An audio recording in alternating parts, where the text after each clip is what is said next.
एक बहुत ही सुंदर गांव था जिसमें कई लोग प्रेम और मोहब्बत से रहते थे। एक औरत बाहर से आकर बहुत बड़ा बंगला बनाकर उसमें रहने लगती है। वह औरत देखने में बहुत ही खूबसूरत थी, साथ ही दिल की भी बहुत अच्छी थी। वह गरीबों की भी मदद किया करती थी। उसका नाम सरिता था, लेकिन लोगों ने उसका नाम परी रख दिया था। पड़ोस ही में चमन नाम का एक आदमी रहता था जो बहुत ही गरीब था। उसके घर उसकी बेटी की शादी थी। चमन परी के घर जाता है, दरवाजे की कुंडी खिटखिटाता है। अरे चमन, सुबह सुबह क्या हुआ? अरे परी जी, क्या आप मेरी थोड़ी सी मदद कर सकते हैं?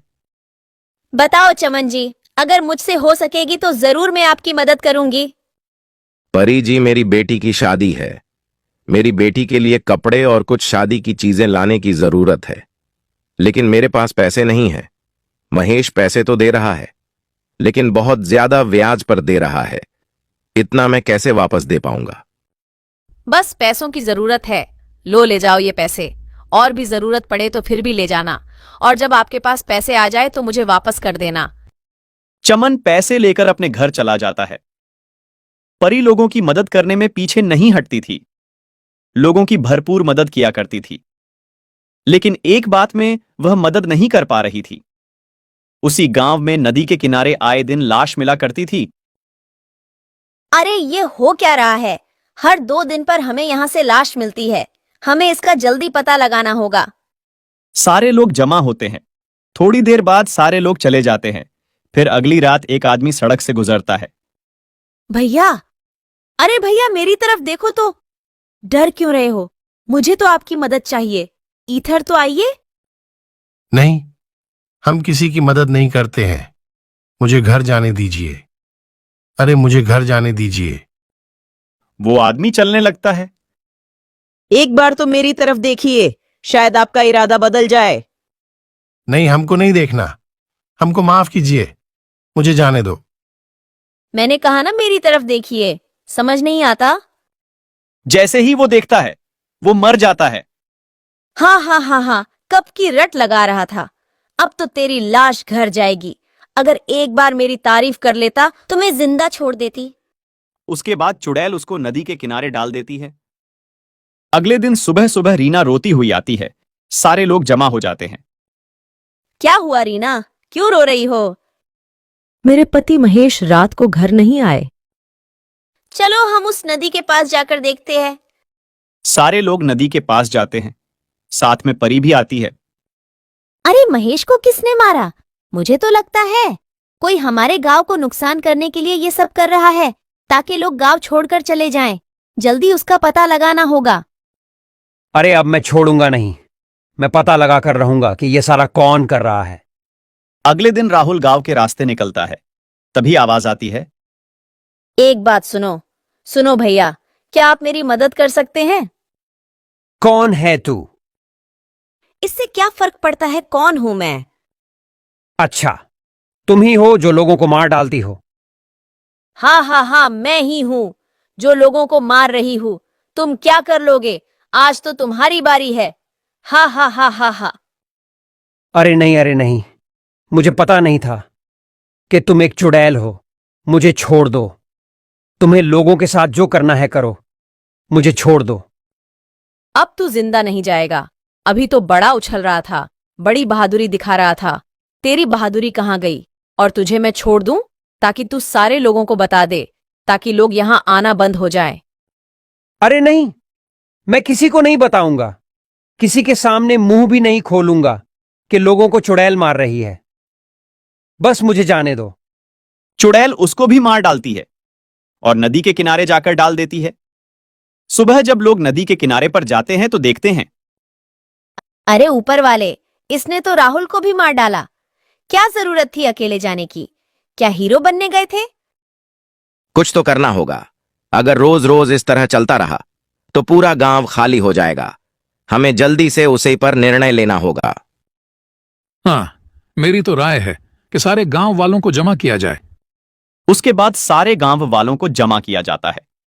गांव के सरपंच और मुखिया और बड़े बड़े लोग जमा होते हैं। गांव का सरपंच खड़ा होता है और लोगों से कहता है, हर एक आदमी इस मामले में अपनी अपनी राय दे। हमें क्या करना होगा?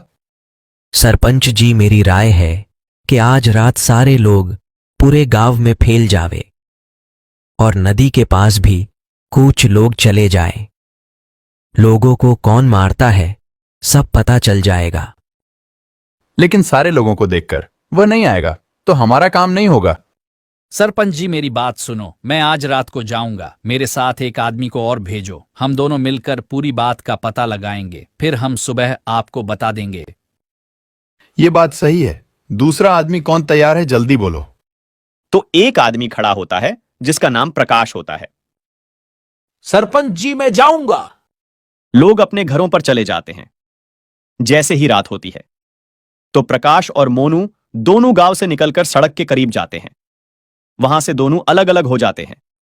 जैसे ही प्रकाश थोड़ा आगे जाता है तो आवाज आती है, अरे सुनो, मेरी तरफ एक बार तो देखो। अरे चुड़ैल, तू ही लोगों को मारती है। मैं ही मारती हूँ, आज तेरी बारी है।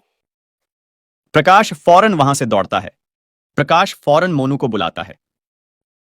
मोनू, जल्दी मेरी तरफ आओ, यहां चुड़ैल रहती है। अरे प्रकाश, क्या हुआ? अरे भाई देखो उधर दूर, जो अभी औरत नजर आती है वही चुड़ैल बनकर आई थी। चलो उधर जाकर देखते हैं। जैसे ही वह दोनों चुपके से देखते हैं तो प्रकाश कहता है, अरे ये तो परी है, परी। यह दोनों आदमी भागकर गांव आ जाते हैं। फिर वह दोनों अपने अपने घर चले जाते हैं। जैसे ही सुबह होती है वह दोनों सरपंच के पास जाते हैं। फिर सारी बात सरपंच को बताते हैं। फिर सरपंच गांव के कई लोगों को लेकर परी के घर जाते हैं। सारे लोग और सरपंच परी के घर जाकर दरवाजा खिटखिटाते हैं। परी बाहर नहीं आती। सारे लोग आपस में एक दूसरे से कहने लगते हैं, लगता है परी को पता चल गया है, अब बाहर नहीं आएगी। उसमें से एक आदमी कहता है, मुझे तो लगता है परी भाग गई होगी। सारे लोग शोर करने लगते हैं, जिसकी आवाज सुनकर परी घर का दरवाजा खोलकर बाहर आती है। अरे सारे गांव वाले मेरे घर क्यों आए हो? क्या हुआ है? कोई जरूरत है क्या? नहीं नहीं, हमें यह खबर पहुंची है, आप ही रात को चुड़ैल बनकर लोगों को मारती हो। अरे ऐसा कौन कहता है कि मैं रात को चुड़ैल बनकर लोगों को मारती हूँ? सुनिए परी जी, कल रात मोनू और प्रकाश दोनों गांव के बाहर सड़क पर जा रहे थे। जब दोनों अलग हो गए तब प्रकाश के सामने चुड़ैल बनकर क्या कह रही थी। हाँ हाँ, मैं ही चुड़ैल थी, क्या कर लोगे? अरे परी, आप ऐसा रात में क्यों करती हो? उसकी क्या वजह है? सरपंच जी जरा सुनिए। जब मेरा पति चोरी करते हुए पकड़ा गया था, उसी वक्त गांव वालों ने मिलकर उसको मार दिया था। उस वक्त मैं प्रेग्नेंट थी। मेरे पति के मर जाने के बाद मैंने आत्महत्या कर दी थी।